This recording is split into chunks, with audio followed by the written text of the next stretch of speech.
বিশাল ব্যাপার আমাদের যে কৃষ্ণকালী মায়ের মন্দিরটা ভাঙার প্ল্যানিং বারবার বারবার। এখন কি অপরাধ মায়ের যে কৃষ্ণকালী মায়ের প্রচার হচ্ছে বলে আমি সম্পূর্ণ মায়ের উপর ছেড়ে দিয়েছি।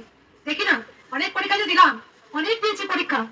1 নাম্বার প্রথম পরীক্ষা দিয়েছি আমার বাড়িতে, সেখানে বাড়িতে প্রচুর সবাই জানেন ভক্তদের গরম জল ছুড়ে মেরেছিল, আমাদেরকে প্রচুর মেরেছিল। 2 নাম্বার দিয়েছি হ্যাচারিতে, সেখানেও তাই করেছে প্ল্যানিং করে, এখানেও তাই হচ্ছে। কিন্তু মায়ের মন্দির কি হবে না? অবশ্যই। রানী রাজমণির ছিল অর্থের বল, আমার আছে ভক্তের বল। আর নয়, আর নয়। এবার ঘুরিয়ে দাঁড়াতে শিখেছি।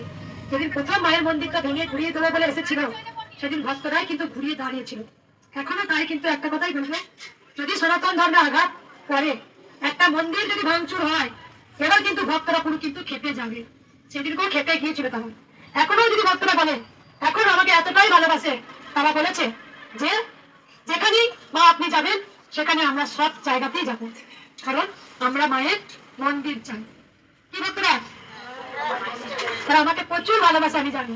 প্রথম যেদিন এই মন্দিরটা ভাঙতে আসে, সেদিন ভক্তরা পুরোটাই ঘেরাই করবো, একদম প্ল্যানিং করেছে। মা সেদিন তুমি এসেছিলেন, একদম এখানে 10,500 ভক্ত পুরো রাস্তাটা দাঁড়িয়ে পড়েছিল।